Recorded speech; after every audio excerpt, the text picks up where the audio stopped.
Estoy hoy con Silvana Rabinović, investigadora en el Instituto de Investigaciones Filológicas de la UNAM, autora de múltiples libros que hablan sobre las figuras bíblicas y cómo se usan de forma abusiva por el Estado de Israel, y realiza una conexión entre la política y la religión. Tiene un acercamiento en su trabajo que prepondera y pone primero el humanismo y la empatía por el otro por encima de cualquier ideología o creencia. Nos encontramos hoy en el marco de un nuevo y desafortunado conflicto entre Hamas e Israel, y nos disponemos a conversar para desmitificar narrativas y ofrecer una perspectiva más informada y equilibrada sobre esta difícil situación. Nos encontramos en el estuario. Bienvenida, Silvana. Muchas gracias. Muchas gracias por venir hoy, gracias por venir en corto plazo y sentarte a platicar con nosotros en el estuario. Quisiera primero conocerte a ti, saber un poco de tu vida, de cómo llegaste tú a este tema, dónde creciste. ¿Nos podrías platicar un poco de ti? Sí, claro, esto para mí no es un tema, es mi vida. Y es una experiencia que me acompaña desde muy pequeña. Yo perdí a mi padre a los 4 años y entonces quien asumió ese lugar fue mi abuelo materno.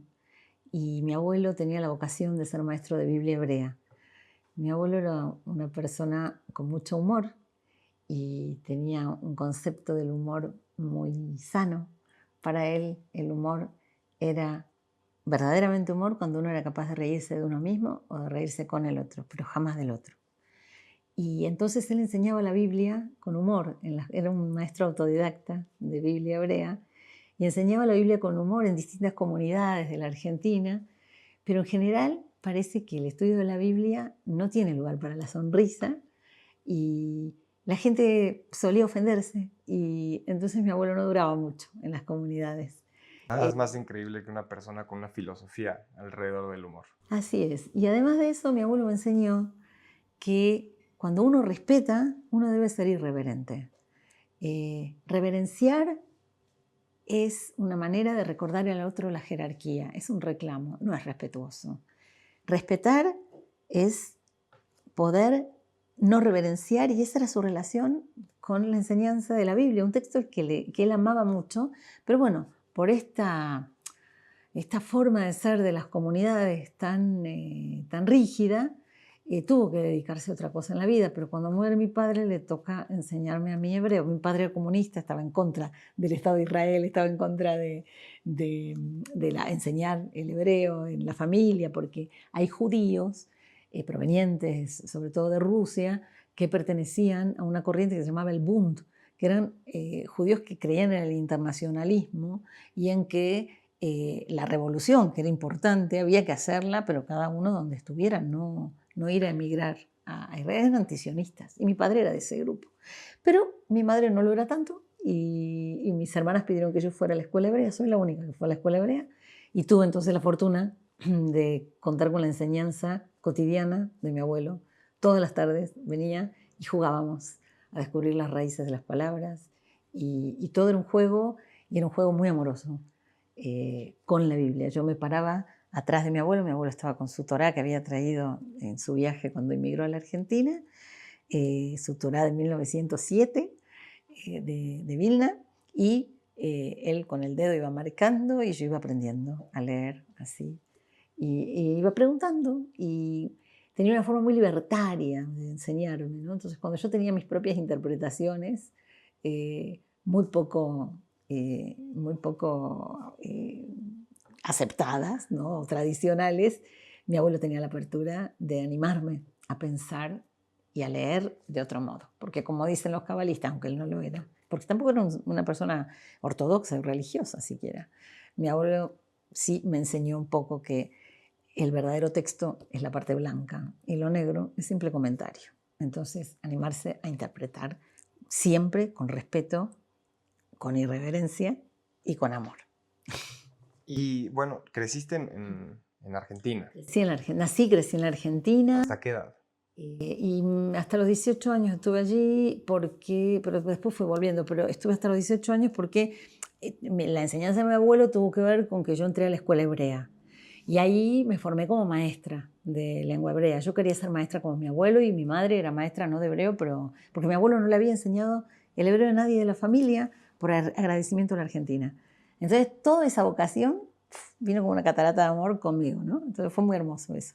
Y entonces fui a la escuela hebrea. Cuando terminé la escuela fui a estudiar un año, el año 82, que fue un año muy fuerte porque en la Argentina fue la guerra de Malvinas y en Israel atacó el Líbano, fue la guerra del Líbano, y ahí ocurrieron las masacres de Sabra y Shatila, y ahí yo, inspirada por esa enseñanza de los profetas de la Biblia, esa crítica radical de los profetas de la Biblia a la soberbia y a la prepotencia de los reyes, salí a protestar, por supuesto. Y eso fue en el año 1982, un año entero donde me formé muy, muy bien. Tuve grandes maestros. El poeta Yehuda Mihai fue mi maestro de literatura. O sea, tuve así la mejor enseñanza que se podía tener. Y volví a la Argentina y ahí, bueno, volví después en el 84, 85 a Israel. Traté de estudiar ahí, quise estudiar estudios árabes, pero me di cuenta que se estudiaba la lengua y la cultura del enemigo. No se estudiaba una cultura por amor. Entonces decidí estudiar Biblia, estudié un rato más Biblia, me volví a Argentina, estudié filosofía y profesora de francés mientras trabajé de maestra hebrea. Entonces después volví otra vez a hacer un curso de maestros hebreos y paralelamente mi maestría en filosofía en la Universidad Hebrea de Jerusalén. Eso hizo que al terminar, por la beca que había obtenido, yo estaba comprometida a trabajar 4 años en alguna comunidad judía del mundo y vine a México porque estaba la UNAM y aquí iba a hacer el doctorado. Aquí nacieron mis hijos y hace 30 años que vivo aquí. Perfecto. Y aquí renací. ¿Por qué? ¿Por qué renaciste en México? Renací porque México me enseñó la libertad. Algo, la sociedad argentina es bastante autoritaria y yo no me sentía libre en la Argentina e Israel no era nada libertario tampoco. El concepto de libertad que se tiene con un enemigo en casa no es libertad. La libertad la conocí aquí conocí las maneras creativas de expresar la protesta, las maneras alegres, las maneras de algo que un geógrafo brasileño, Carlos Walter Porto Gonçalves, llama resistir. No solo resistir, sino reexistir. Y eso lo aprendí en México. Entonces, por eso siempre digo que aquí renací. Perfecto. Qué interesante vida. Pues, si quieres, ya platicamos un poco antes de arrancar el programa, como un poco la estructura de lo que queríamos platicar, pero ¿te parece si empezamos a meternos un poco en la historia del conflicto? Hoy que nos encontramos en el marco de este conflicto, si lo queremos ver a través de la historia, ¿cuál es el origen del conflicto entre, le llamaremos israelíes y palestinos, o cómo le podríamos nombrar a este conflicto? Sí, está muy bien. Son israelíes y palestinos. Antes de esto yo tengo que aclarar muy bien mi lugar de enunciación. Yo soy judía. Yo también fui sionista durante 18 años, no, un poco más de 18 años, porque, no, muchos años fui Te voy a sionista. detener un segundo, Silvana. Si quieres, podemos platicar qué es el sionismo primero. Sí, bueno, el sionismo es un movimiento nacional, como tantos movimientos nacionales decimonónicos. Nace en Europa, ¿sí? Y es si bien había habido a lo largo de la historia actos de odio a los judíos en Europa de tiempos medievales, que eso era un odio religioso. Hannah Arendt lo distingue muy bien a ese odio religioso del antisemitismo concreto, que es el que se desarrolló en la Europa que expulsó a los judíos, que quiso aniquilarlos con el Holocausto. Y dio origen a ese movimiento. Claro, desde los pogromos en la Rusia zarista, o sea, mis 4 abuelos se huyeron de la Rusia zarista. Allá, estoy hablando de finales del 19, un niño judío a los 10 años entraba al ejército del zar y salía a los 35 años. Tenía que servir 25 años para el zar. De eso huyen muchos judíos para salvar a sus niños y bueno, algunos llegan a Argentina, otros llegan a México, distintos a Estados Unidos, y estaban estos dos grupos que te comentaba antes, los bundistas, que no consideraban que necesitaban un Estado ni salir de los lugares donde vivían, y que la lucha se hacía por la justicia social de manera internacional, y aquellos que amaban a Sion. Empezó un grupo de los Jovevei Zion, se llamaban en hebreo, que es amantes de Sion, que querían ir a vivir a esa tierra prometida en la Biblia, Abraham, ¿no? Eso lo tenemos en el Génesis. Pero eran pocos. Había distintas ideas al principio del sionismo. Por ejemplo, Ahad Ha'am, uno que se puso como sobrenombre, uno del pueblo en hebreo, Ahad Ha'am sostenía que la tierra de Israel tenía que ser como un núcleo, un centro del que se irradie la vida judía hacia el resto de las comunidades judías del mundo. Los judíos no tenían que ir a vivir todos allá, ¿no? Esto tiene que ver con un versículo de Isaías donde dice, porque de Sion saldrá la Torá, y Sion es el monte de Sion, es una metonimia, ¿sí? Se toma, cuando uno dice Sion, dice Jerusalén, ¿no? Porque de Sion saldrá la Torá y la palabra de Dios de Jerusalén. Eso dice Isaías. Y eso es muy bonito, así lo pensó Ahad Ha'am, pero había otros que querían el sionismo de realización, es decir, ir y vivir en la tierra. Y empezó cada vez a imponerse como nacionalismo, algo ajeno a la tradición judía, ¿no? Los judíos solían vivir en Europa en shtetl, que eran unos villorrios, ¿sí? Donde vivían de manera muy tradicional y religiosa. Cuando en el siglo XVIII se les ofrece la emancipación, es decir, que los judíos podían integrarse de otras maneras en la vida en Europa, muchos de ellos se entusiasmaron mucho y empezaron a vestirse como se vestían los gentiles, a estudiar en las universidades, a querer salir un poco de este mundo cerrado, y ahí aprenden las ideas nacionales. Y entonces, bueno, siempre el odio europeo respecto del judío, la intolerancia de este ser que no pertenece del todo. ¿La otredad? La otredad. Otredad también desde el punto de vista religioso. Era la única religión que tenía permiso de prestar dinero. Las otras dos lo necesitaban, ¿sí? Todo el mundo necesita que le presten dinero, pero la única que no le prohibía la religión eran los judíos. Hoy en día los musulmanes, para tener bancos, tuvieron que hacer unas fetuas, ¿sí? Que permitan tener cierto banco islámico, ¿no?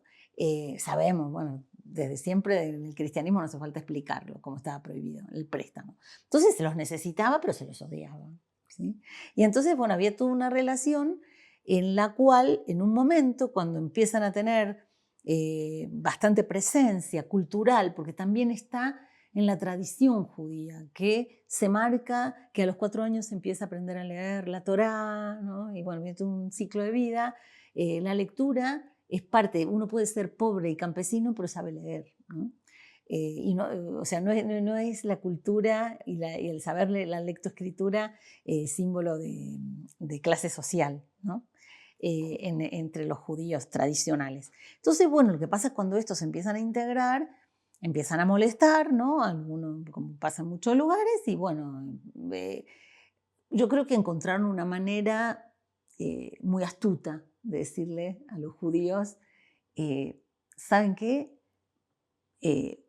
Ustedes pueden tener su propio Estado, ¿no?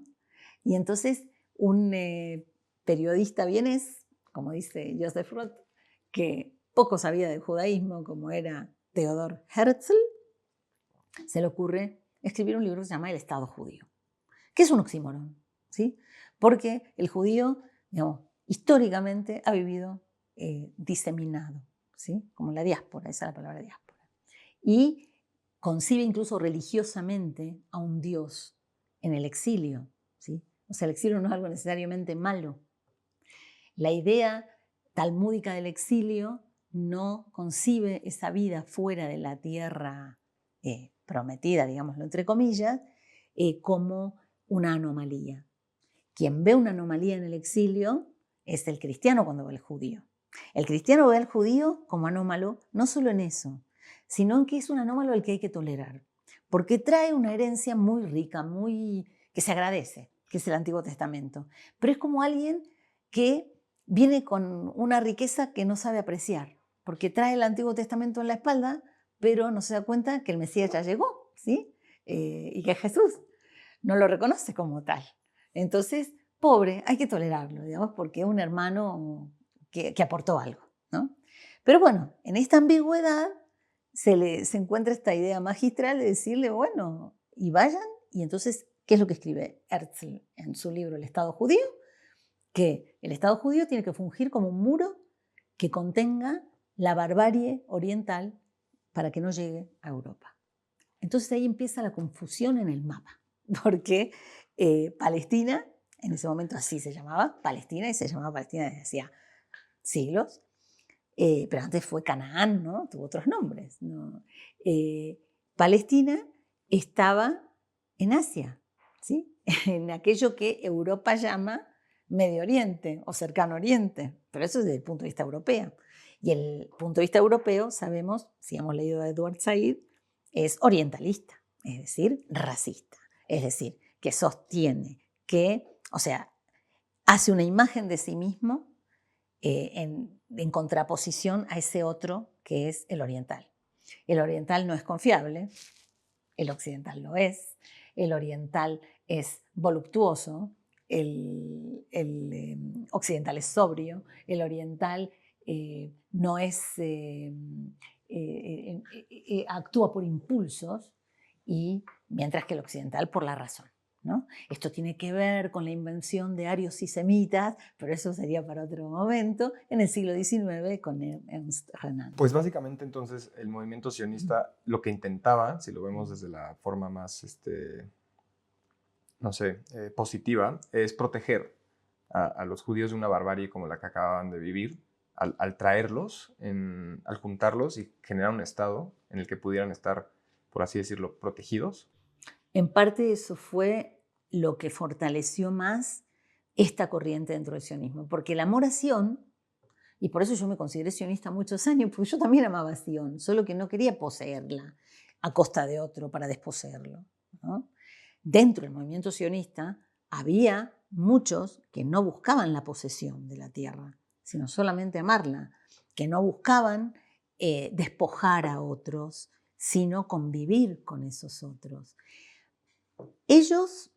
Hubo muchas corrientes dentro del sionismo, y había una especialmente orientalista, en el sentido que acabo de decir, racista, que despreciaba y llegó a considerar, que es algo que conocemos en otros lugares del planeta también, que este pueblo sin tierra, que era el pueblo judío que estaba siendo expulsado de Europa, tenía que huir de Europa porque si no lo aniquilaban, venía una tierra que no tenía pueblo, y ahí estaba la parte de la mentira, porque en esa tierra vivía un pueblo, vivían personas que amaban la tierra, eran muchos agricultores, había una élite cultural interesante, había educadores como Sakakini, se sabe el nivel de cultura que había, y esto no es en detrimento de los saberes de los campesinos, ¿no?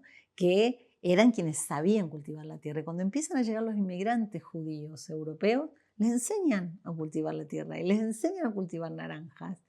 Y al principio se veía muy posible, porque siempre también vivió una minoría judía en la tierra de Israel o Palestina o Canaán o como queremos llamarla, y vivían juntos. Era difícil distinguirlos porque la indumentaria era muy parecida. Judíos vivían con cristianos y con musulmanes, una mayoría muy grande de musulmanes, y dos minorías, la más pequeña de las minorías era judía, pero siempre hubo judíos que querían ser enterrados en el Monte de los Olivos. Por supuesto, también había eso. Pero una cosa era vivir de esa manera modesta, y otra es venir con todo el ímpetu de aquel que lo expulsa, imitando las formas de la colonización de aquellos que no tienen lugar para judíos en Europa, es decir, de la colonización europea, y venir a despojar de la tierra a los habitantes, que son los palestinos. Y eso entonces fue la corriente que se impuso en el movimiento sionista, la corriente del sionismo político expansionista. Y hubo un sionista que yo traduje en el 2006, que es Martin Buber, que nunca se fue del movimiento sionista porque decidió que la batalla la iba a dar adentro y que iba a mostrar que tenía sentido, y voy a decir entre comillas, volver a la tierra después de 2000 años para desarrollar un proyecto que rindiera homenaje a la enseñanza de los profetas. Entonces, no a la de los reyes, porque la Biblia hebrea tiene el discurso monárquico y el discurso profético. Los profetas siempre eran aquellos que incomodaban al rey. Tú conoces seguramente el dicho, nadie es profeta en su tierra, es decir, bueno, Jeremías, pobre, es uno de los que peor la pasó, ¿no? Porque fue encerrado por las cosas que le decía el rey. Entonces, Buber era sionista, amaba a Sion, pero la amaba con un discurso profético que antepone la justicia social y algo que me gustaría decir ahora, que es más que la empatía. Es algo que voy a tomar de otro filósofo al que vamos a volver, que se llamaba Emmanuel Levinas, un filósofo lituano que escribió en francés porque vivía en Francia y que defendió mucho en la ética la heteronomía. Heteronomía, es decir, la prelación del otro ante mí. Y que a mí me gusta darle una vuelta de tuerca más, porque a Levinas no le interesaba la política. Bueno, ya sabemos que a quien no le interesa la política acuerda con ciertas políticas, ¿no? La mía era una idea de llevar la ética, porque la raíz de toda política tiene que ser ética, ¿sí? Si no es pura administración. Llevar esa ética de Levinas tan exigente de la heteronomía e interpretarla como justicia del otro, que no es mi justicia para el otro, que está bueno el altruismo, está bueno querer que lo que para mí es justo también lo tenga el otro. Pero la justicia del otro me enseña que aquello que para mí es justo, por él es percibido como injusto, que aquello que yo considero derechos ganados, para el otro son privilegios. Entonces, visto de la justicia del otro, hay un cuestionamiento de mi concepto de justicia. Y eso sale también de la Biblia hebrea, del Levítico, de la unidad temática, dicho en hebreo para allá, que se llama Kedoshim, es decir, santos. Santos seréis, dice el Levítico 19, porque yo soy santo, dice Dios. Y ahí está un famoso y archicitado y descontextualizado versículo que toman los cristianos, que es amarás a tu prójimo como a ti mismo, que en realidad no es amarás a tu prójimo, sino gramaticalmente es amarás para tu prójimo como para ti mismo. Y eso es parte de lo que Buber quería hacer, amar para el prójimo como para uno mismo, pero además atender la justicia del otro. Entonces, el sionismo para él, amar a Sion, era ir a homenajear y a sembrar vida en esa tierra, una vida en común. Él incluso tenía una idea, porque era muy amigo de un socialista utópico que fue asesinado en la República de los Consejos de Baviera en el año 19, que se llamaba Gustav Landauer, que también era judío. Y Landauer le enseñó la importancia de la comunidad y de la confederación de comunidades. Entonces Buber tenía la idea, y Buber y un grupo, de una forma de ir a vivir allí bajo la figura de la comunidad, una confederación de comunidades autónomas en la cual ninguna mayoría determine a ninguna minoría. Y esa confederación de comunidades autónomas en la cual los judíos serían una de esas comunidades, formaría parte de lo que se conoce y se conocía en esa época como la Gran Siria. O sea, él veía la posibilidad perfecta de convivir y dialogar con los habitantes naturales que estaban en ese momento y hacía bastante tiempo viviendo en esa tierra. Pero lo que sucedió no fue eso. No, porque Buber nunca fue mayoría, aunque quiero decir que hicieron cosas memorables. La primera, en el año 1925 inicia un movimiento binacional que se llama Brit Shalom, es decir, Alianza de Paz, a la que después, en los años 40, todavía perteneció Hannah Arendt, ¿sí? Gershom Scholem también participó, grandes intelectuales participaron de esto, que era una organización binacional, palestinos y judíos juntos, porque todavía no eran israelíes, eran judíos. Y entonces había un proyecto de un Estado binacional, y ni siquiera de Estado, como acabo de decir, era más la idea de la Confederación de Comunidades para Buber.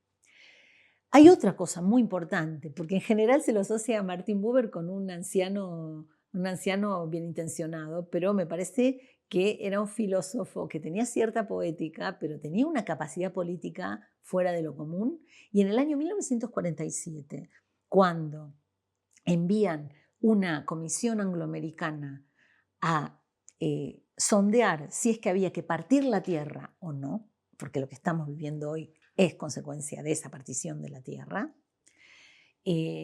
la conducción de los habitantes judíos del lugar dijeron no, va a haber un único posicionamiento de la población judía y es a favor de la partición.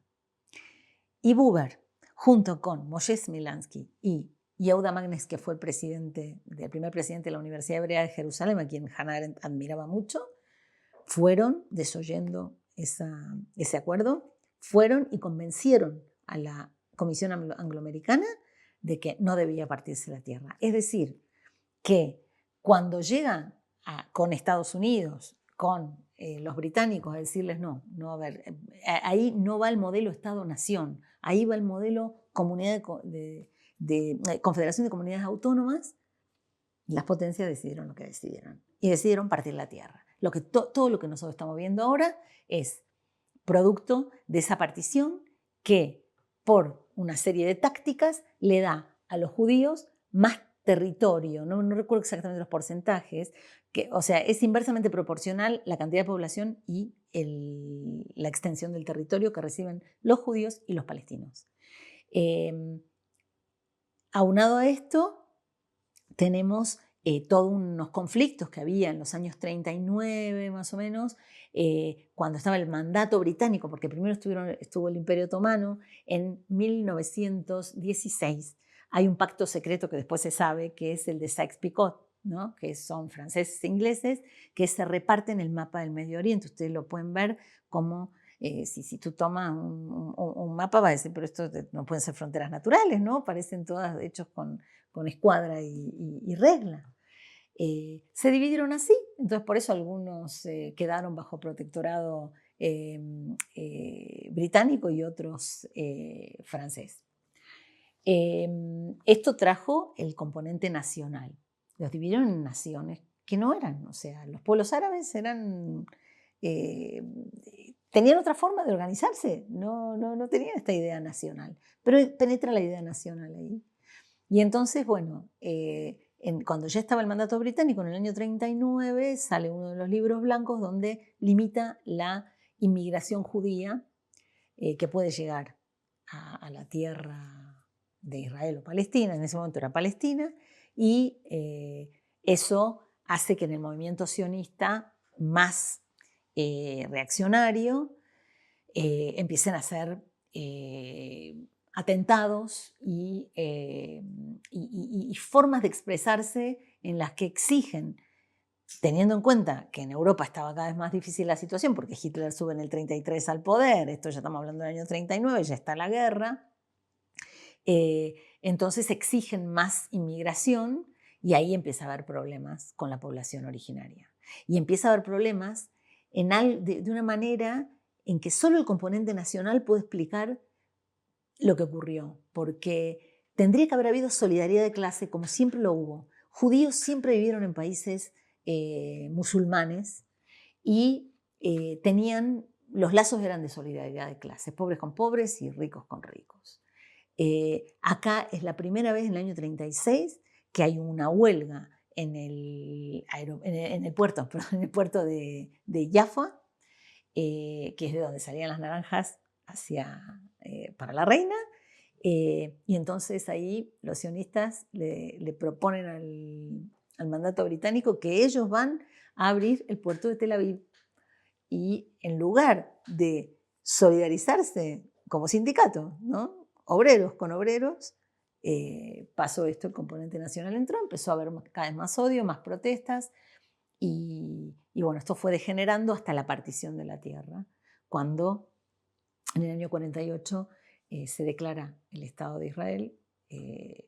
Los palestinos lo viven como una afrenta porque les roban un montón de tierra.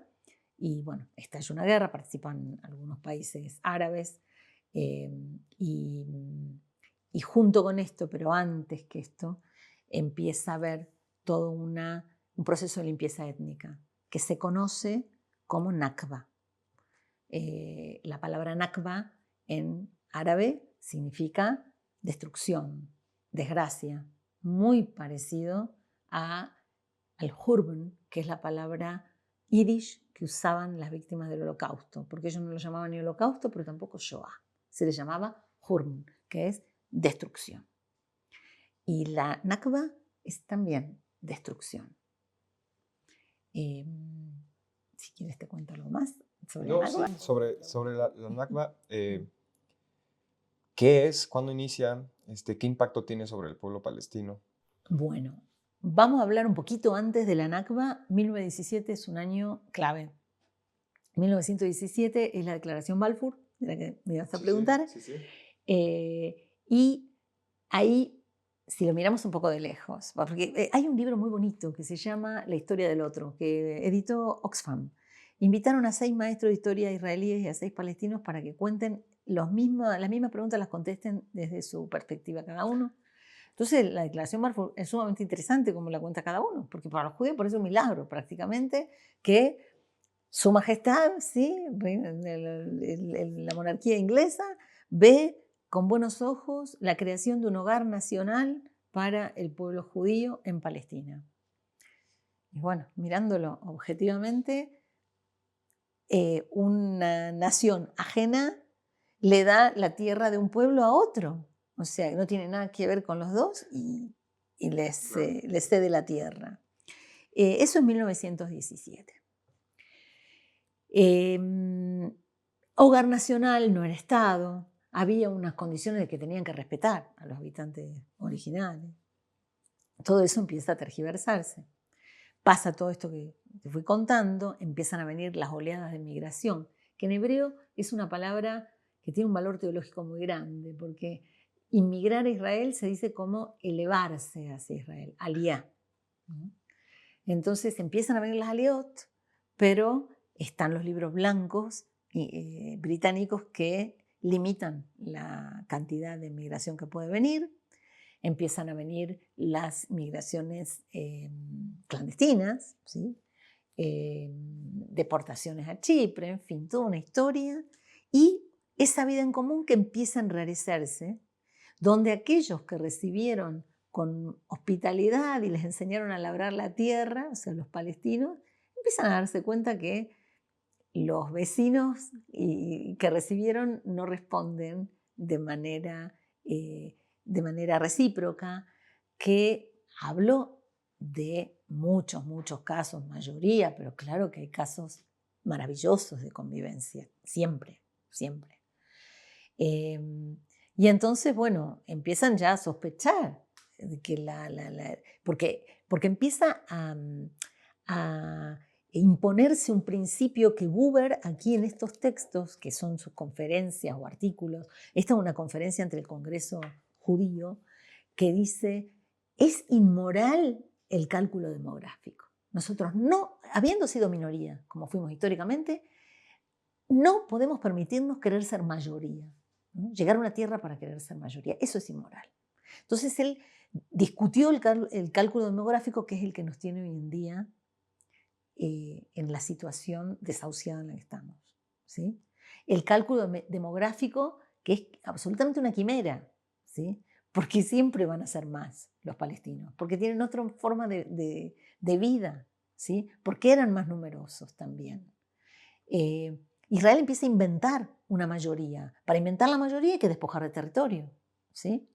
Empiezan a ningunear a esta población nativa al punto de decir, ¿sí?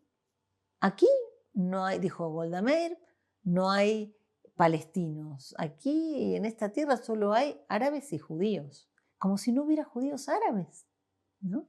Porque Golda Meir no era capaz de ver, ¿no? Ni de valorar, porque el orientalismo estaba tan eh, introyectado dentro del judío. El mismo orientalismo que lo había expulsado y venía a aplicarlo en la tierra que lo había acogido con hospitalidad. O sea, la migración en grandes números de judíos hacia Israel comienza previo a la Segunda Guerra Mundial.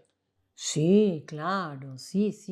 Las aliot, estas elevaciones que te decía, empiezan una pequeña a fin del siglo XIX y después a principios del XX, claro, en 1905 hubo una grande, que es cuando fundan las granjas colectivas, los kibbutzim, que nosotros lo vemos, y Buber todavía, claro, murió antes del 67, Buber murió en el 65, aunque se daba cuenta de que el principio, había un principio que él determinaba como, lo señalaba como muy perverso, que es el del trabajo hebreo, que es decir, no darle trabajo a los palestinos, tratar de hacer todos los trabajos los judíos, para que al no tener trabajo los palestinos tuvieran que irse, ¿no? Una manera de expulsarlos. Buber denunciaba eso, pero él no alcanzaba a ver eso en el kibutz. A él le gustaba tanto los principios socialistas que tenía el kibutz que él le creyó y no se dio cuenta que era parte del trabajo hebreo.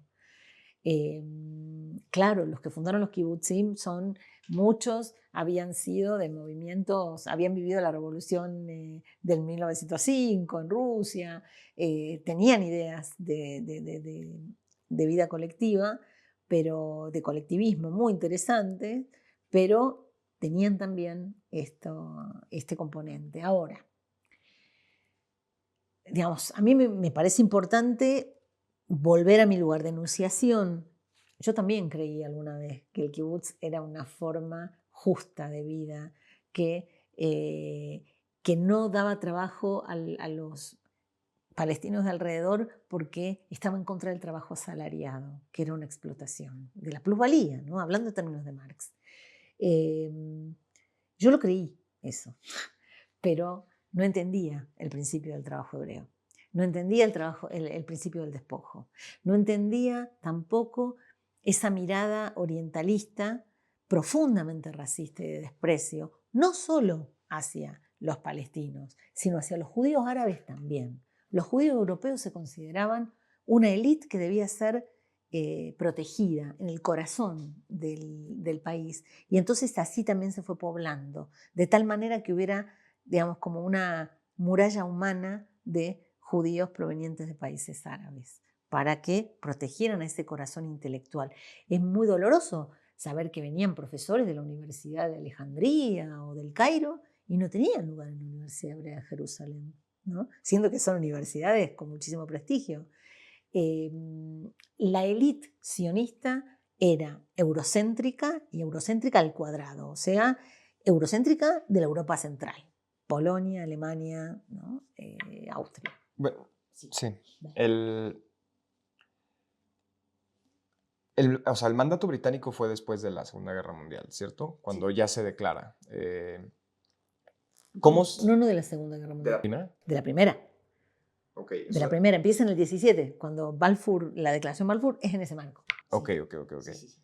¿Y las tensiones, o sea, el mandato británico gestiona este tipo de tensiones de alguna forma? Trata, claro, con los libros blancos, justamente, diciendo, bueno, muchachos, no vengan todos juntos, ¿no? Necesitamos que puedan convivir.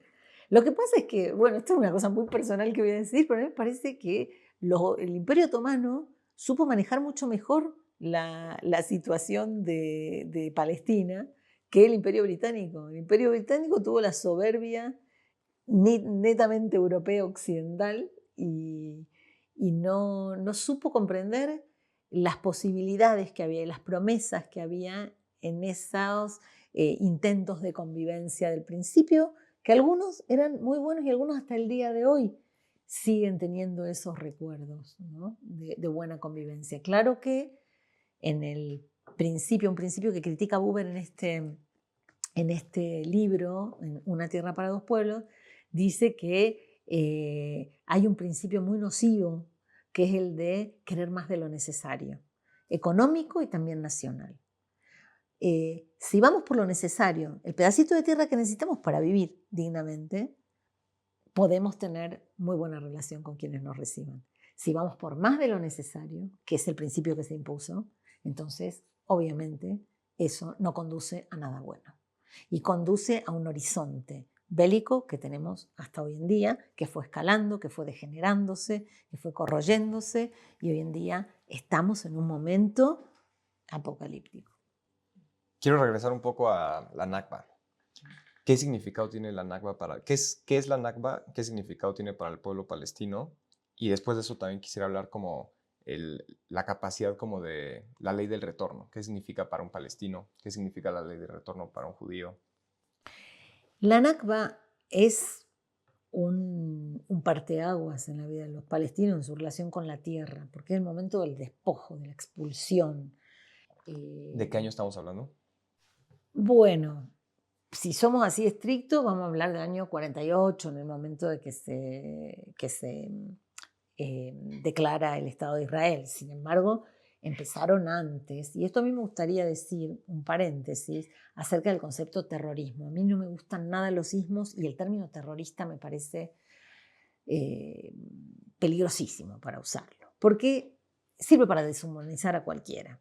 Ahora yo quiero decir, acto de terror comete aquel que aterroriza a una población civil. Bueno, grupos de ultraderecha, judíos, entre quienes se encontraban futuros primeros ministros del Estado de Israel, como Menachem Begin, como Yitzhak Shamir, como el pacifista, el que pasó a la historia como pacifista Sharon, u otro que pasó más como pacifista ya para el mundo entero, como Rabin, comandaron actos terroristas en los que expulsaban con lujo de violencia a los habitantes de distintas aldeas. Tenemos nombres emblemáticos como Deir Yassin, Kibia, Tantura, bueno, y muchos más. Eso es algo que un historiador israelí, Ilan Pappé, llama limpieza étnica de Palestina. Empieza un proceso de expulsión e incluso aniquilación de poblaciones. Hay fosas clandestinas, hay mucho todavía para explorar. ¿Qué pasa con el retorno? Entonces, si la Nakba es la expulsión, muchos se van a campos de refugiados, muchos también viven en la diáspora, no en campos de refugiados, se van a otros países. Y la diáspora palestina es enorme. Y los que viven en campos de refugiados hasta hoy. ¿Sí? Cuando ves, por ejemplo, no sé si viste en la televisión en el año 2019 y en 2020, 2 años seguidos pasó lo mismo. Llovió tanto en Jerusalén que ese muro de 8 metros de alto se cayó por la lluvia, ¿sí? Porque no le querían hacer agujeritos para que drene el agua, entonces cayó el muro. El agua tiró el muro. Y ahí se veía a los chicos del campo de refugiados de Shuafat, que está en Jerusalén, ¿no? Tras el muro, nada más, riéndose de lo que había pasado. Semejante coloso había sido derribado por la lluvia, ¿no? Hay campos de refugiados adentro de la tierra ocupada por Israel. Hay campos de refugiados también en el Líbano, en otros lugares y en Gaza, por supuesto, también. Ahora, me preguntabas del retorno. Hay una contraposición de los judíos tenemos derecho a algo que promulgó Ben-Gurión y David Ben-Gurión en el año 1950, que es la ley del retorno. La ley del retorno permite a todo judío que viva en cualquier lugar del mundo, retornar a la tierra de Israel después de 2000 años. ¿Sí?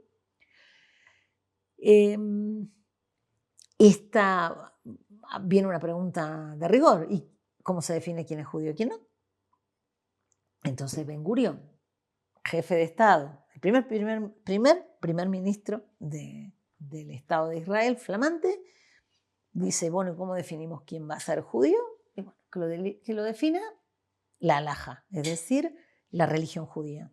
Entonces, judío es el que es hijo de madre judía, ¿sí? Bueno, esto entonces hace que yo, por ejemplo, tenga ese derecho, y cualquier judío, hijo de madre judía, tenga ese derecho a volver a la tierra de otro, ¿sí? De alguien que había nacido en esa tierra. Los palestinos reclaman el derecho al retorno. Una cosa es la ley del retorno y otra cosa es el derecho al retorno. Hakalauda en árabe. Y este derecho al retorno es mucho más joven porque es mucho más reciente. Es del 48, un poco antes. Entonces, aquí en México, durante la pandemia hicimos una iniciativa ciudadana poética, de justicia poética, podemos decirle, que se llamó Trueque de Ley por Retorno. Nosotros, como judíos, varios, ofrecíamos nuestro derecho, o sea, este privilegio que se nos da de retornar a la tierra prometida, entre comillas, en favor de un palestino que pueda retornar a su tierra. Y por supuesto que no, firmamos 100 personas, entre ellos el historiador Ilan Pappé, que no puede vivir en Israel y que está en Inglaterra actualmente, ¿no? Él allí es profesor. Hay una oposición entre la ley que ampara a unos, una ley muy artificial, ¿no? Y de poco sentido histórico vital, frente al otro, que confisca un derecho palpable a todas luces. Para dar un ejemplo, el poeta Mahmoud Darwish, el poeta palestino Mahmoud Darwish, el autor de, bueno, entre otros, el poema El discurso del indio, cuando tenía 8 años, él nació en el 41, creo, o en el 40. En el 48 tiene que salir su familia de su aldea Birwa. Huyen, les tocan la Nakba, dejan el caballo y el niño pregunta al padre, ¿por qué dejaste el caballo solo? Y al año siguiente vuelven y ya estaba destruida la aldea, quedaba solo el cementerio, tuvieron que vivir clandestinos en su propia tierra, en una aldea vecina. Y esa es la historia de los que pudieron volver, y muchos no pudieron volver. Y algunos quedaron en el territorio que había demarcado las Naciones Unidas en el 47. Entonces esos son los que se conocen como árabes del 48. Los árabes del 48 son los palestinos, o los palestinos del 48, son los que quedaron dentro de las fronteras de Israel, e Israel tiene que aceptar como ciudadanos, aunque viven como ciudadanos de segunda. Pueden votar, tengo entendido, ¿no? Pueden votar, no pueden ampliar su casa mucho, no pueden comprar casa en cualquier lado, tienen muchas restricciones, pero... Se pueden desplazar. Mucho más que los otros. Y el lugar donde más difícil para un palestino es mantener su lugar de habitación es Jerusalén, porque Jerusalén es como la joya de la corona, ¿no? Ok, me queda clarísimo. Muchas gracias, Silvana. Vamos a pasarnos un poquito a un tema que creo que te va a gustar más, tiene que ver con el idioma. Y no sé, quisiera saber cuál es la importancia del hebreo como en la identidad nacional de Israel. Buenísima la pregunta, me encantó, porque el hebreo es importantísimo para los judíos, pero para la identidad nacional quedó instrumentalizada la lengua, ¿no? La lengua hebrea nunca fue lengua muerta. Era una lengua que vivía dentro de los recintos del ritual, ¿no? Era lengua ritual. Los judíos hablaron la lengua del país donde estaban y muchas veces la escribían con letras hebreas. Por eso tenemos, por ejemplo, el judeo español, ¿sí? Conoces las canciones en ladino, que canta esta mujer, ahora no me acuerdo el nombre de ella. Las canciones en ladino son preciosas. Jaramar, ¿sí? Está el yiddish. El yiddish es una mezcla de varios idiomas, pero tiene un buen componente de alemán, de holandés, de ruteno, varios lenguajes, lenguas sajonas con letras hebreas también. Y están los judíos que vivían en los países árabes, que hablaban árabe y lo escribían con letras hebreas. muchos, a veces también escribían en letras árabes. Esos judíos, los judíos que hablaban en árabe, no llamaban judeo-árabe a su lengua, le llamaban árabe. Ellos decían, nosotros hablamos árabe con acento judío, ¿no? Así lo dicen. La lengua hebrea se protegía en ese ámbito ritual. Pero en un momento, a fines del siglo XIX, hubo un lingüista lituano que se llamaba Eliezer Ben Yehuda, y hay muchas calles en distintas ciudades de Israel que se llaman Eliezer Ben Yehuda, que se le ocurrió secularizar la lengua, es decir, sacarla del recinto religioso y traerla a la calle. Y entonces hubo muchas discusiones. Hubo quienes les pareció muy lindo y hubo quienes dijeron, no, es peligroso hacer eso. Como Gershom Scholem sostenía que tenía ciertos componentes apocalípticos la lengua que había que guardar en el recinto religioso nada más. Pero él dijo, bueno, a lo mejor también se despierta lo mejor. Y Franz Rosenzweig, que es un filósofo que murió muy temprano, en el año 29, estaba absolutamente en contra de secularizar la lengua hebrea. Pero la lengua hebrea secularizada se toma como lengua nacional, se vuelve lengua nacional. Decir lengua nacional es como medio incluso algo para discutir, si hubiera esa categoría, porque la lengua siempre es lugar de vida, ¿no? El lugar donde la gente vive, se reproduce, ama, ¿no? Y hacerla nacional siempre es encorsetarla. La lengua hebrea, que había vivido durante siglos encerrada en el ámbito ritual, para salir a la calle tenía que aprender un montón de palabras que no existían, no tenía toda esa experiencia, ¿no? Entonces, Eliezer Ben Yehuda, el lingüista lituano que secularizó la lengua, dijo, bueno, las palabras nuevas hay que tomarlas del árabe, si es la lengua más cercana. Son lenguas semíticas, tienen raíces comunes, cantidad de raíces comunes. Yo estoy estudiando árabe desde hace 7 años y es impresionante la cantidad de raíces comunes y las diferencias. Pero entonces, él tenía esa idea, Eliezer Ben Yehuda, pero para los judíos de la Europa Central era muy difícil asimilar las características y las dificultades de la lengua árabe, porque es muchísimo más desarrollada por todos los siglos que se fue desarrollando que la lengua hebrea tradicional. Y entonces, bueno, fue ganando también el componente europeo y la lengua hebrea se fue sometiendo a las características de las lenguas sajonas, por ejemplo, o latinas. Y se perdieron promesas en eso. ¿Qué sentido se perdieron promesas? Se perdieron promesas porque hay en la posibilidad de comprender raíces comunes con el árabe, hay un montón de semillas de promesas, de esperanza, ¿no? Tomemos en cuenta que, o sea, el gran problema fue la conducción sionista eurocéntrica, porque tomemos en cuenta que los judíos árabes hablaban la lengua de los habitantes donde llegaban, sabían los modales, porque no solo basta con aprender qué significan las palabras en una lengua, hay que saber cómo se reciben las palabras en la lengua, los modales, claro, ¿no?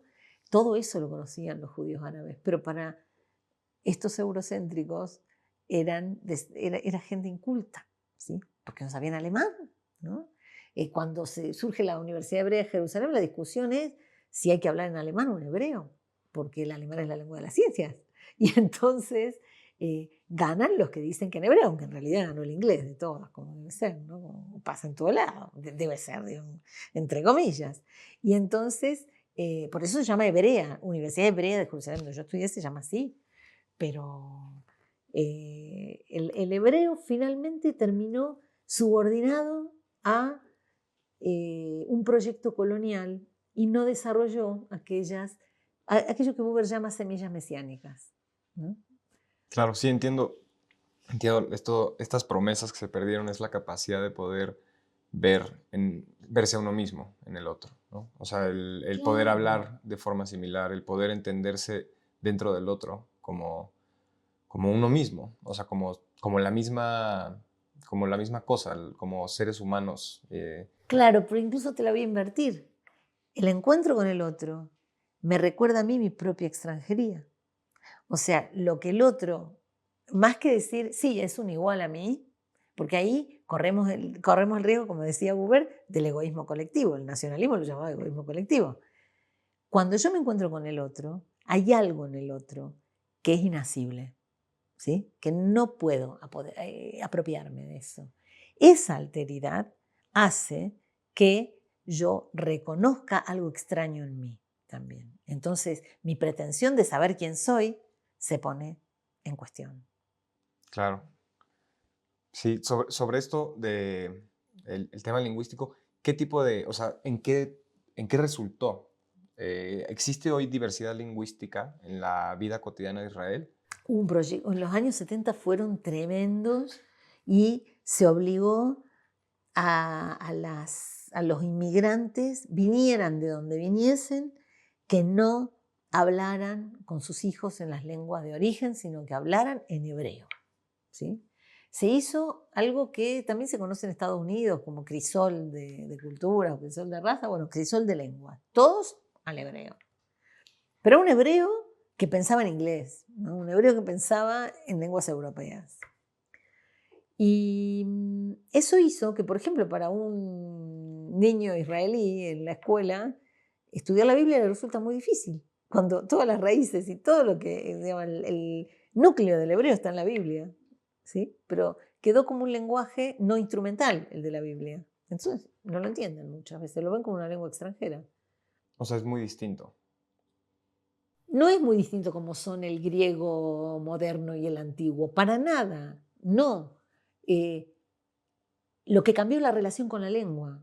Cuando uno habla una lengua como si fuera un instrumento de comunicación y no como el magma de la vida, aquello, el éter de mi vida y lo que me permite respirar, ¿sí? Yo no traduzco mis pensamientos a la lengua. Los pensamientos son posibles por la lengua. En vez de tener esa relación, eh, esta lengua inventada de algún modo, encorsetada en un mundo eh, eurocéntrico, termina adelgazándose. Hay un pensador muy interesante que se llama Eugen Rosenstock-Huessy que habla de 4 enfermedades de la palabra, ¿no? Y la guerra es la peor de todas, que te voy a decir solamente la guerra es donde eh, nadie se escucha, ¿sí? La guerra es esa, donde lo que quiere decir una cosa para uno de un lado es exactamente lo contrario de lo que quiere decir para el otro, ¿no? Cuando paz significa lo contrario de los dos lados, está difícil, ¿no? Llegar a una idea en común de la paz o libertad, ¿no? Es lo que está pasando ahora. La enfermedad de la guerra es la que se apoderó de las lenguas en el Estado de Israel y produce entonces lo que a mí más me horroriza, que es esta capacidad de desvirtuar por completo la potencia de la lengua bíblica y de volverla un arma de guerra.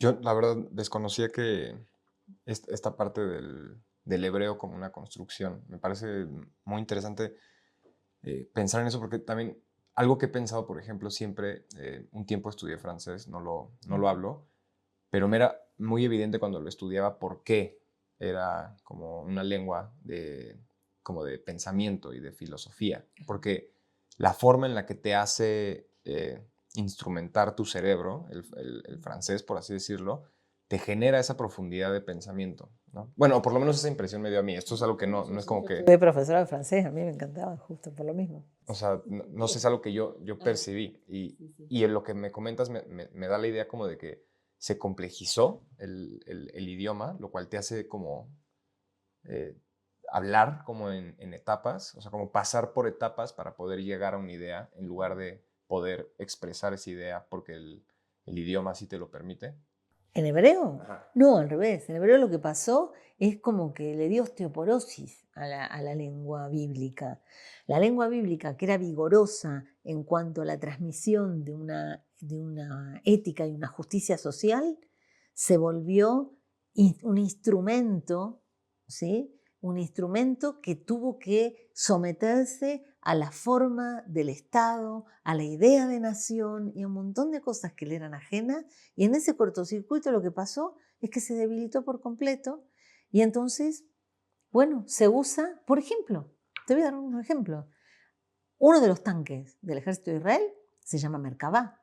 Merkabah es la figura que la Cábala desarrolló del carro de Dios, que viene del capítulo 1 del libro de Ezequiel, donde el profeta ve una imagen que es abrumadora y que parece un carro porque lo describe con ruedas y un montón de cosas, que te invito a leer el capítulo 1 del libro de Ezequiel, y se usa esa Merkabah que habla de la potencia de Dios, de esa soberanía de Dios en términos no de soberanía política, sino realmente como se dice en hebreo, Melech Malchei Amlachim, el rey de todos los reyes, ¿sí?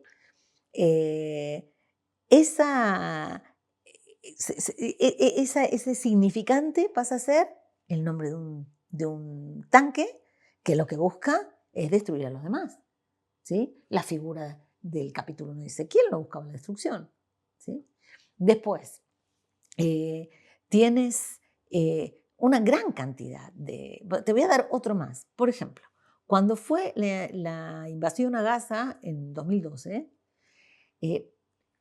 siempre ponen nombres a las operaciones los israelíes. La palabra operación ya es un problema porque Mivtza en hebreo no solo es operación, sino también oferta. ¿Sí? Como una gran oferta que agarraste, ¿no? Bueno, eso. Entonces, una de estas operaciones se llamó, le pusieron acá pilar de defensa. En inglés fue pilar de defensa, ya así se tradujo, pero en hebreo no sonaba como pilar de defensa. En hebreo se llamaba Amud Anan, es decir, columna de nube. ¿Qué quiere decir columna de nube? Éxodo. Cuando salen los judíos, los esclavos de Egipto, y están en el desierto para no morir, los acompaña. De día, una columna de nube y de noche, una columna de fuego. Para protegerlos, ¿no? Para que no se mueran de frío en la noche y para que no los calcine el sol durante el día.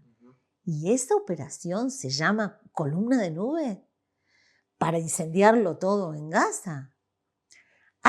Las resonancias bíblicas son tremendas, ¿no? Y apuntan a agenciarse los poderes divinos en un ejército, porque se aprovechan de que Dios en la Biblia se llama el Dios de los ejércitos, pero es el Dios de los ejércitos del sol, la luna y las estrellas, no el Dios que trabaja para el ejército de Israel. ¿Sí? No, no es un tema bélico. No, y tampoco es una franquicia, Dios. O sea, no está a disposición de nada ni de nadie. Y este tipo de temas son los que quiero aprovechar para promocionar. Me imagino que son los que tocas un poco en este libro, ¿no? Que tiene como nombre La Biblia y el dron, sobre usos y abusos de figuras bíblicas en el discurso político de Israel. Ya entendí, el dron como avión, unmanned plane, ¿no? Como un avión. Destructor, lo que pasa es que, bueno, yo en eso sí soy muy argentina y siempre hay un tango que habla de la Biblia junto al calefón, Cambalache, ¿no? Que bueno, tiene otros sentidos que acá no voy a trabajar, pero como dos cosas, algo que acompaña a la Biblia que es algo que no merece estar al lado de la Biblia, ¿no? Sí, entiendo. Digamos, lo dejamos ahí porque tiene otras interpretaciones que son muy graciosas, pero no viene al caso. Ok. Bueno, pues pasar un poco al tema de religiones, si te parece. Porque ya estamos adentrándonos un poco a cómo se percibe, ¿no? O sea, cómo el mundo percibe y cómo hacen que se perciba el mundo árabe y musulmán. Pero no es lo mismo, ¿cierto? Árabe y musulmán. No, los árabes son una nación y árabes hay, bueno, nación en otros términos, no en los términos europeos. Estado-nación. Claro, de Estado-nación. Hay árabes, judíos, cristianos y musulmanes. La mayoría son musulmanes. Empecé por la minoría. Musulmanes, hay muchos cristianos. ¿sí? En Belén, en todos estos lugares, en el Santo Sepulcro, son todos árabes cristianos. Y hay árabes judíos, hay muchísimos árabes que vivían, judíos, perdón, que vivían en países musulmanes, en Irak, en Egipto, en Marruecos, en Argelia, en Túnez, en Líbano, en Siria vivieron judíos, por supuesto. Y ellos son judíos árabes. Y esta cultura, estos judíos que vivían en países árabes, lo hicieron por siglos, ¿sí? Por un milenio, por lo menos, podemos constatar que, porque bueno, nosotros hablamos castellano y Al-Ándalus fue un lugar donde imperaron los musulmanes durante como 8 siglos, ¿verdad?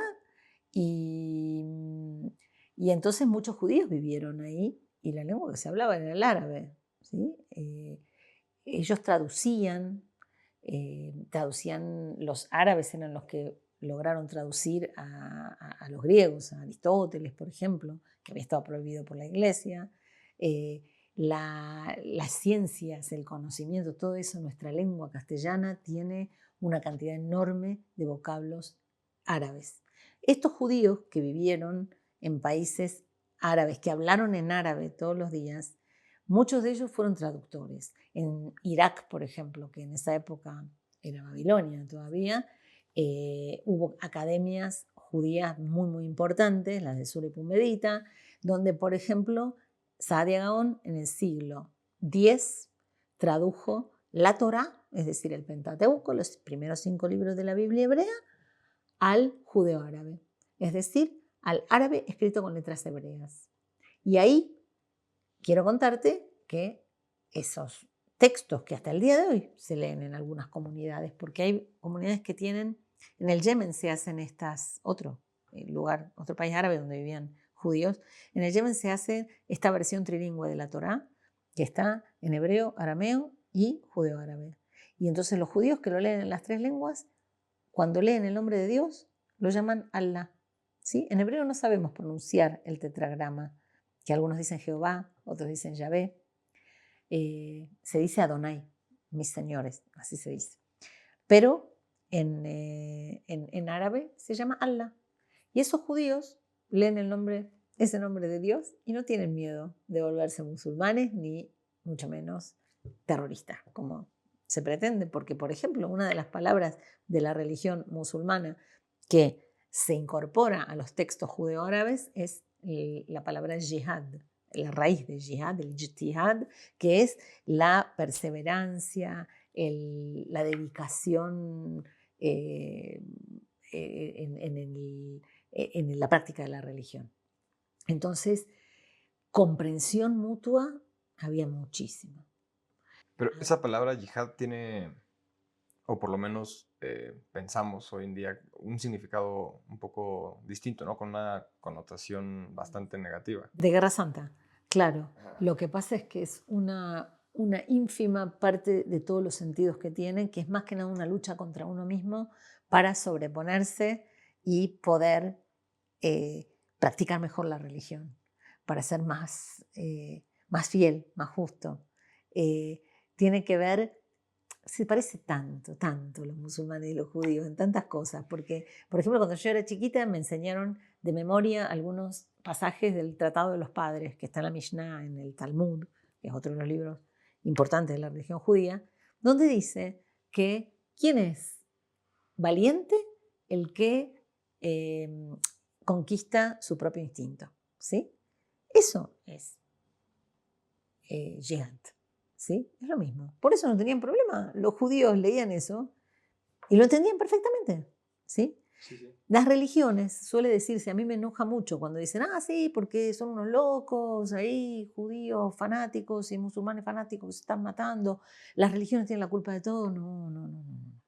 O sea, la instrumentación de las religiones dentro de una teología política puede tener esta deriva, pero si vamos a buscar una solución tiene que ser con las religiones también. Y esto tiene que ver con esto que decía, la teología política, que en el caso de Israel es nacional colonial, ¿sí? Y en este momento está tocando rasgos apocalípticos, que los tuvo siempre, pero ahora yo te diría que se desató la última amarra apocalíptica. Esta vez es diferente, ¿no? Esta vez es diferente. Es lo que se puede percibir. Sí, esta vez es diferente no solo por la cantidad de víctimas. ¿Por qué otra razón? Lo es porque vinieron transgrediendo en el último tiempo, o sea, siempre fue apocalíptico, siempre hubo un elemento apocalíptico, en el sentido de que sabemos que Jerusalén, abajo de las mezquitas, está el templo. Alguna vez el templo de Herodes fue el segundo, el primero fue de Salomón. Alguna vez Obama dijo, el subsuelo es de los judíos y el suelo es de los musulmanes, ¿no? Esto es un tema eso, porque no podemos pensarlo en términos de real estate, ni de propiedad privada, ni nada de eso. Lo que mantenía a los judíos alejados de ese lugar sagrado para el Islam, que es la explanada de las mezquitas, era la idea de que en ese lugar no se puede ubicar exactamente en donde estaba la Sancta Sanctorum, que era la parte del templo que solamente estaba destinada al sumo sacerdote y nadie más podía entrar en ella. Y porque ningún judío puede ir a pisar ese lugar porque posiblemente esté ahí Kodesh HaKodashim, como se dice en hebreo, la Sancta Sanctorum. Esto ya empezó en el año 2000, Ariel Sharon, transgrediendo esto, y después, bueno, cada vez se fueron desatando más, últimamente con este último gobierno de corte terrorista, empezaron a ir a provocar. En la fiesta de Pesaj, por ejemplo, que es la Pascua judía, llamaron a hacer sacrificios de corderos para ellos el monte del templo, y eso es una afrenta tremenda. Ya no se hacen más sacrificios, los ultraderechistas religiosos. Pero hay que entender que esos no son los ortodoxos. Los ortodoxos judíos, los ultraortodoxos, son antisionistas. Ellos queman la bandera de Israel porque ellos consideran, como dice la religión, que al Mesías hay que esperarlo. Uno no puede andar haciendo un Estado con ejército para traer al Mesías. Eso es una herejía. Entonces ellos, cuando ellos se llaman Neturei Karta, y cuando ellos, viene el día de la independencia, festejo la independencia de Israel, ellos queman banderas de Israel. Ellos salen a marchar con banderas palestinas, ¿sí? Apoyando a los palestinos. Esos son los ultrarreligiosos, Neturei Karta. Después están estos otros religiosos que vemos con el solideo tejido, que son los que andan con armas en los territorios ocupados, en los asentamientos, amedrentando y muchas veces cometiendo actos vandálicos que en este momento están desatados también, actos dignos de cosacos, ¿sí? De aquellos de quienes huyeron mis abuelos, quemando casas, violentando a las personas, volviéndoles invivibles. La ciudad de Hebrón, solita, donde está la tumba de Abraham Ibrahim, el patriarca de las dos religiones, tiene 21 checkpoints adentro y protege un número elevadísimo de soldados a una población minoritaria judía frente a una población palestina a la que quieren despojar.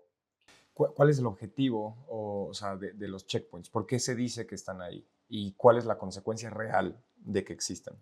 Bueno, los israelíes que están de acuerdo consideran que los protege para que no entren, y voy a decir de todas las comillas del mundo, terroristas, ¿sí? A cometer atentados. Los checkpoints son, sobre todo, como lo es el muro, un negocio tremendo, ¿sí? De una industria cívico-militar bélica que excede las armas y que tiene que ver con alta tecnología y muchísimas otras cosas. Los checkpoints tienen también alta tecnología y tienen también una función que sigue perdurando de la Nakba, porque la Nakba no terminó en el 48, la Nakba persiste, ¿no? Porque los palestinos no pueden volver a sus hogares, un checkpoint hace que un palestino que necesite pasar de un lugar a otro y no sepa si va a poder hacerlo, o cuántas horas va a tardar en hacerlo. Ha habido partos en los checkpoints de gente que quería ir al hospital. Ha habido, por supuesto, muertes de madres parturientas y de niños, de ancianos. Es una forma de volver imposible la vida para que se vayan. Es el mismo principio de la Nakba, que se vayan. Y si no se van, algunos ya pasan al acto y a matar, como el caso de Gaza, ¿no? Bueno, pues ya estamos metidos en ese tema. ¿Tú qué perspectiva le ves al conflicto actual? ¿Y todavía ves esperanza a futuro? Porque mucho de lo que se ha estado hablando por algunos pensadores, por ejemplo, Yuval Noah Harari, justo antes de venir estaba escuchando que decía que la razón por la que fueron difundidos estos actos horrorosos en redes sociales es justamente para generar esta permanencia de un conflicto eterno, para generar esta que se lleve a través de generaciones el conflicto, que nunca sea posible. Sí, yo creo que eso tiene terminarlo. sentido. Eso tiene sentido. O sea, Como parte de mucho más. Sí, tiene sentido lo que dice, pero yo creo que hay más para pensar. ¿qué más hay para pensar? ¿Tú qué perspectiva le ves? O sea, como, porque entiendo que tienes todavía la esperanza de que pueda existir una solución para... Yo tengo seres muy queridos de los dos lados, muy queridos. Y creo que todas las vidas cuentan. Esto es diferente porque hasta ahora siempre los números, y Yoav Gallant, quien está conduciendo esto, alguna vez se vanaglorió de que él cuidó que en la operación Plomo Fundido en 2008-2009 la proporción fuera 1 a 100, es decir, un israelí muerto por cada 100 palestinos. Esto se le fuera de las manos. Es una situación apocalíptica. Te decía, yo siento que se soltó la última amarra del apocalipsis. Ahora, ¿por qué? Por esto de que en este momento, digamos, gente que estuvo encerrada durante muchos, muchos años en condiciones infrahumanas, dignas del gueto de Varsovia, para decirlo menos, salió con violencia, porque encima tenemos la costumbre de exigirle al oprimido que reaccione de una manera bonita, ¿sí? Dentro de los cánones que nosotros aceptamos, pues no. Pero, más allá de esto, lo que yo siempre honro a Kafka en esta idea de que hay muchísima esperanza y no para nosotros, que no es ninguna ironía, que es que hay que trabajar la esperanza. Y yo creo que hay esperanza en el sentido de que en este momento el espejo que están viendo los israelíes, lo dice Hagai Matar, director del sitio Más 972, un sitio de información, él dice, lo que hoy nos aterra a nosotros es lo que lo que ellos viven todos los días, ¿sí? Y se vive también en Cisjordania. Nada justifica las muertes, y las muertes todas son únicas y atroces. Y cada vida que se pierde son sueños, son afectos, es un tesoro que se pierde, no es razón, lo enseñan las dos religiones también. Entonces, yo sí veo esperanza en el sentido de que, como dice el sociólogo Lev Grimberg en una nota que salió hoy, buena parte de la población israelí no es mayoritaria, pero una buena parte que estaba en las manifestaciones de los sábados contra las medidas que estaba tomando Netanyahu para protegerse él de ir a la cárcel y estaba exponiendo a todo su país. Buena parte de esta gente que estaba protestando se está dando cuenta que el gobierno que decía protegerlo y que hacía todos esos ataques a Gaza y hacía que los jóvenes en el ejército, en el servicio militar, fueran a cometer atrocidades en Cisjordania también, eso era para la seguridad, se están dando cuenta de que no los está protegiendo. no los está protegiendo. Y los más desprotegidos de todos son los beduinos. Los beduinos, que son los nómadas del desierto del Negev o del Valle del Jordán, no tienen el derecho al domo de hierro, que es esto con lo que Israel se precia de proteger también a sus habitantes de que disuade desvía, ¿no?, los cohetes. La gente se está dando cuenta de que es vulnerable. Y como yo soy una esperanzada empedernida, gracias a toda la enseñanza de mi abuelo, yo a la palabra vulnerabilidad le pongo una H intermedia. Y creo que sí, los israelíes empiezan a ejercer esa vulnerabilidad, empiezan a protestar contra aquellos que lo llevaron a ese gobierno que lo llevó a esta situación espantosa que están viviendo y que por supuesto nadie merece de ningún lado, nunca lo mereció. Me parece que ahí sí reside una esperanza dificilísima. Dificilísima como es dificilísima también cumplir el derecho al retorno, porque claro, hay gente que vive hace 70 años en esa casa y alguien va a volver a reclamarla.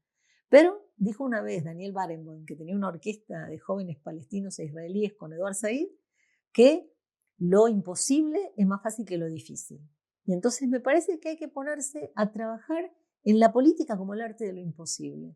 Y creo que sí hay esperanza en ese sentido. Y me gustaría terminar citando a Emmanuel Levinas en el libro De otro modo que cero, más allá de la esencia, donde dice: para lo poco de humanidad que adorna la tierra, es necesario temblar, incluso estremecerse. En la guerra justa, declarada la guerra, es